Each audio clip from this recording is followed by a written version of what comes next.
Welcome to Sweet Life Beat Life. We hope this video helps. You begin by verifying prerequisites so actions work.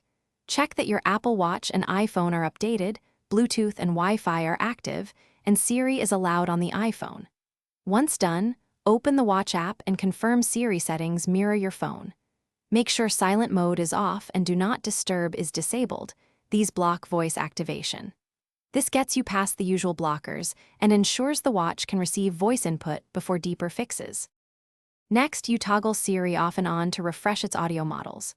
Turn Listen for Hey Siri off on both the watch and iPhone, wait 10 seconds, then enable it again. This retrains the recognition. Restart the iPhone and Apple Watch. If necessary, force restart the watch to clear transient processes. Then open Siri voice settings to pick a different voice or language briefly, which forces a re-download of speech assets and can resolve mismatches between devices. For final fixes, unpair and repair the watch from the Watch app. This reinstalls system components while restoring your backup. If that fails, sign out of iCloud on the iPhone and sign back in to refresh Siri authentication tokens. Once reconnected, test Siri in a quiet room using both Hey Siri and the side button. If commands still fail, make sure case or screen protectors aren't muffling the mic. This single tip solves many stubborn audio issues. Thanks for watching.